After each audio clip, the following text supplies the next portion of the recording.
Halo, kembali lagi bersama kami dan pada kali ini kami akan menjelaskan mengenai perbuatan melawan hukum dan Wan Prestasi beserta dengan kasus-kasusnya.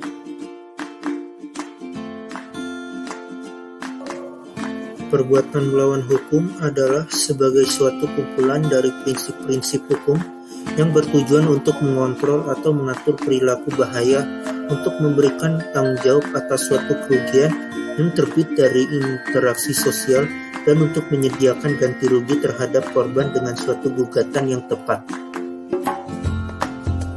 Unsur-unsur PMH itu atau perbuatan melawan hukum ada 5. Pertama, adanya suatu perbuatan. 2, perbuatan tersebut melawan hukum. 3, adanya kesalahan pihak pelaku. 4, adanya kerugian bagi korban. 5, adanya hubungan kausal antara perbuatan dan kerugian.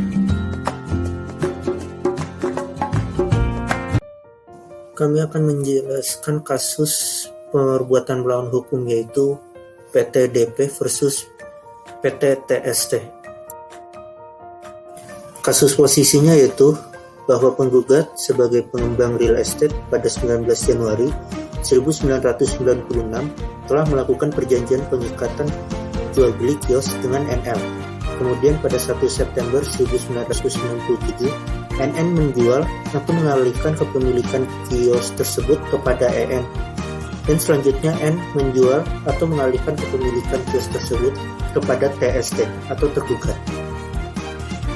Bahwa karena TST merasa bahwa penggugat melakukan penipuan terhadap tergugat atas status hak guna bangunan.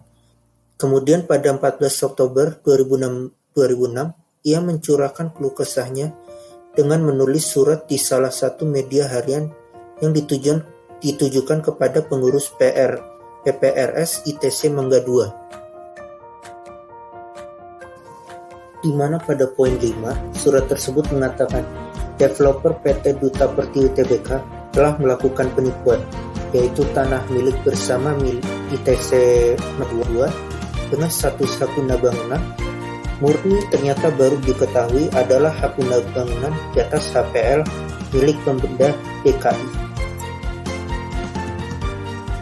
Selanjutnya, tergugat pada tanggal 9 November 2006, tergugat membuat laporan ke Polda Metro Jaya, yang mana laporan tersebut telah dihentikan penyidikannya karena tidak cukup bukti. Bahwa menurut penggugat, perbuatan tergugat yang nyata-nyata dan dengan disengaja melakukan penghinaan atau pencemaran nama baik secara lisan maupun secara tertulis yang bertujuan untuk merusak atau menyerang nama baik atau melanggar kehormatan penggugat merupakan perbuatan melawan hukum. Dasar gugatannya yaitu 1365 KUH Perdata dan 1372 KUH Perdata.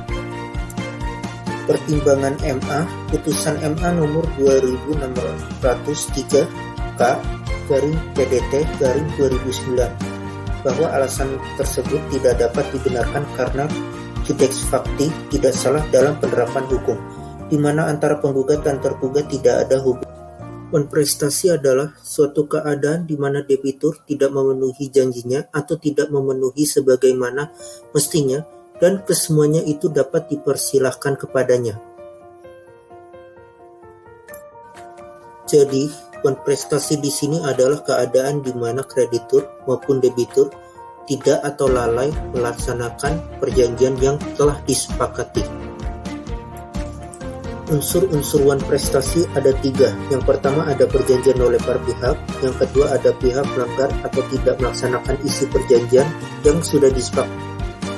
Dan yang ketiga, dia dinyatakan lalai tetapi tetap juga tidak mau melaksanakan isi dari perjanjian tersebut. Kasus Wan Prestasi anak perusahaan Krakatau Steel di meja hijaukan. Pada 8 Agustus 2012, PT Akretia Society Persada melakukan penandatanganan perjanjian kerjasama dengan PT Krakatau Bandar Samudra. PT Krakatau Steel mengenai pengerukan indirect zinc -12 meter low water spring seperti Dermaga 3 PT KBS Cilegon, Banten. Waktu pengerjaan 8 Agustus sampai dengan 5 Januari 2013, yaitu 150 hari sejak 8 Agustus 2012, dan dengan nilai keseluruhan proyek yaitu 9.550 miliar. Akan tetapi, di tengah-tengah perjalanan proyek, ada permasalahan yang mengakibatkan PT KBS melakukan pemutusan kerjasama dengan PT ASIP secara sepihak, yaitu per 20 November 2012. Padahal pada waktu itu, proyek yang dikerjakan sudah mencapai 19% per 23 Oktober 2012. Perlu diketahui, ternyata PT ASIP sudah mengeluarkan biaya operasional serta menyetorkan dana sekitar 5 miliar yang dibagi dalam 2 tahap, yaitu 500 juta digunakan sebagai jaminan uang muka dan 500 juta lagi digunakan untuk jaminan pelaksanaan pada Bank Bukopin Cabang Sidoarjo.